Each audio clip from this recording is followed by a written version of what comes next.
Hello, welcome back to another episode review of Hollyoaks for 30th of November 2022. I really enjoyed this episode with Tony and Bo bonding over breaking the statue that Tony has ordered.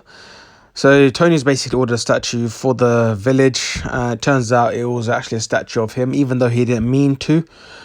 As unbelievable as that sounds, he didn't mean to do that. The artist who designed that statue thought Tony's wanted, to represent Tony, basically. Had a had a face similar to Tony. And now Tony, as you can see in the picture here, Tony thought that Bo went to the reporter trying to basically give him more dirt on Tony.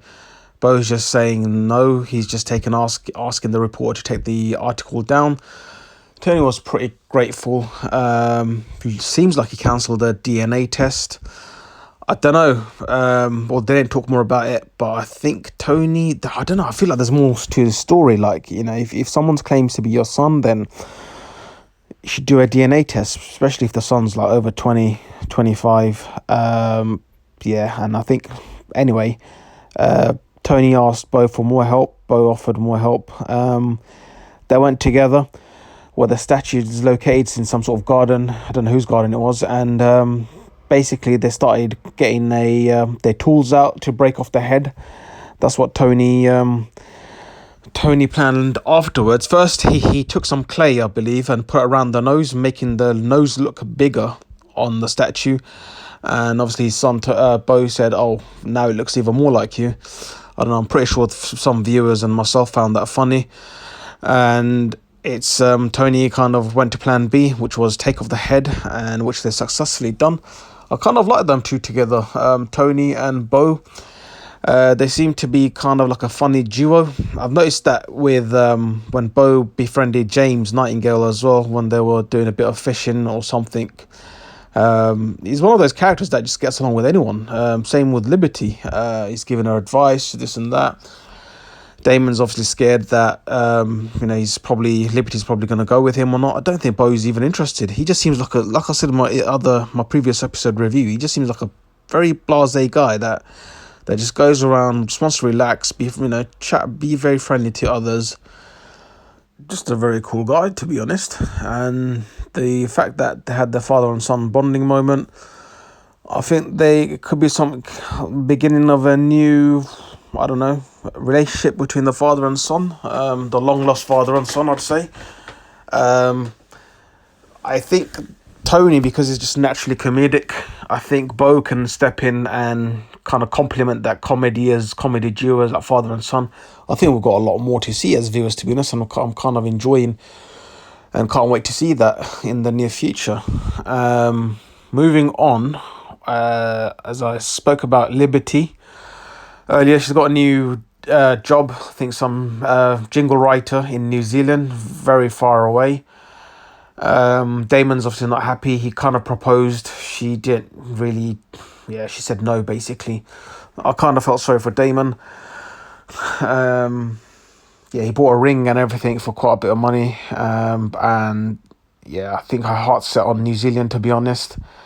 Maybe, I don't know, maybe better luck next time. I don't know, it's probably not set in stone, but I don't want to see Libby leave because she's been on there for so many years in Hollyoaks, and not just that. She's a very unique character. Just her bubbly personality, and she's a very good actress as well. The actress can play that character very well. She's probably like this is in real life, like all the good traits in Libby. I just hope something happens and she doesn't leave, because that would be another loss. So it's like Juliet is, I'm thinking, is she going? Libby, she going? And by the way, guys, I don't look at spoilers because that kind of ruins things for me. Like, even when it comes to actors and actresses, I just like to kind of report back on what I see in the screen per episode review. Someone actually commented in one of my earlier episode reviews that to do a kind of review or report on a character, Olivia, and I thought that was a pretty good idea, so I might have a think about that. Anyway, hopefully Libby doesn't leave. And Shaq as well, he said to Damon that, in the episode that, well, have you not heard of a long distance relationship? I think Damon kind of like didn't really back himself, and it kind of felt, kind of was like probably a bit sad that she might meet other guys in New Zealand. Again, I think Damon's probably underestimating himself a bit here, because Libby probably does like him. She's just not showing it as much as Damon, and because I think she's quite looking forward to her new job in New Zealand. To be honest, guys are probably the last thing on her mind, and I do feel for Damon a bit, because he just lost Brody, his best mate, recently. Now he's losing the love of his life, or she's going away very far. Sienna's taken a more of a strong approach to this news. When she found out, she's kind of saying, well, Libby's not taking Faith with her daughter. I think Sienna's currently got custody of Faith. I don't know how it's exactly working between the sisters. And Sienna's also reminding Faith that they're still half sisters, etc. Obviously, it's just typical Sienna. I think Libby knows that she doesn't mean any harm. It's just Sienna acting this way because she can be a bit of a child about these things when something's not going her way or favour. Maybe it might be a good thing that Sienna's showing this tough love and can stop Libby, because that's just a great asset. Libby is onto Hollyoaks, so I don't understand why. I don't know if she's really leaving. Then I'm sorry, but that's not really gonna be a positive thing for Hollyoaks, to be honest. I don't know, and if she's got, in real life, she might have personal reasons why she wants to leave, then yeah, that'd be quite sad for Hollyoaks. So it would be out of Hollyoaks' hands, to be honest. Anyway, Shaq, offered to buy Damon's ring, and the one that he's going to propose to Libby with, but she said no. Handed him over a wad of cash. Think he's going to do the same with Verity. He's going to propose to Verity. I don't know, I have a feeling Verity is going to say no as well. I don't really know what's going to happen there. I don't know what it is about these guys proposing whilst, I don't know, I think, they've got to spend a bit more time or build the relationship a bit more, because I think they're just proposing when there's a bit of a separation of time between their couples, like as in, so like, Damon and Liberty, they're not really together, so to speak, and the fact that he's proposing, I don't know if that's really because it's like out of nowhere. That's what I'm trying to say. And same with Shaq, that's gonna feel like it's out of nowhere. I don't know what what Verity's reaction is gonna be, but I hope one of them gets a yes out of them, providing that the women actually want to. Do you know what I mean? And that's the main thing. You can't force someone to marry you. They're gonna have to want to marry you as well. But regardless, again, I hope there's some positive news for these guys. Gonna move on to this whole situation of Juliet dealing with her diagnosis so far. It's not solid confirmed because she still needs to have a biopsy, but Misbah's prediction, and based on blood tests and symptoms, it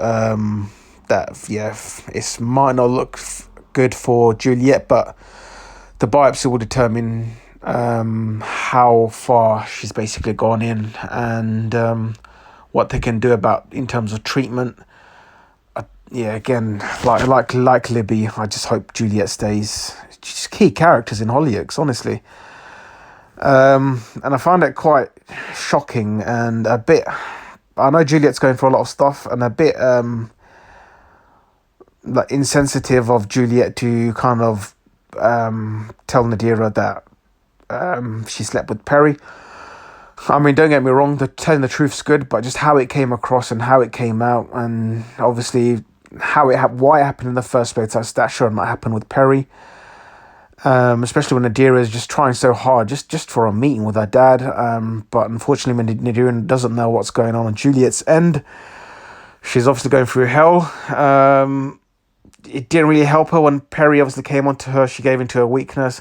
I don't know. It's not really anyone's fault. It's just a sucky situation that kind of just made it more complicated for everyone, basically. And I'm a bit surprised with Peri, to be honest, because I would have thought, because she strikes me as a bit of a person with morals, and Juliet as well. I would have thought that Peri would have just, have a conversation with Juliet, see if she still loves her, and then if they agree to get back together, then before doing anything, then tell Nadira at least to break it off with Nadira, and then you guys do whatever you want, because you're not involving anyone else, even though it will hurt for Nadira.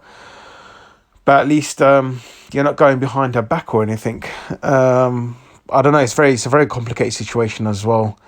Yeah, but I think they should have done that at the least. And obviously Peri being over the moon, telling Serena about her night with Juliet, and Serena's a bit concerned as well, because she kind of has a hunch that not to it's like Perry's gonna get hopes up. He might not even work out, and plus he's a bit messy as well. I think Serena's kind of intelligent. But I don't know. It's who knows what's going to happen. It's still Hollyoaks. You just some things are predictable, some things aren't, and there's always surprises. Gonna leave it at that for the review. I think it's been a long review, so I hope you enjoyed it, and I hope you guys tune into my next one. Peace.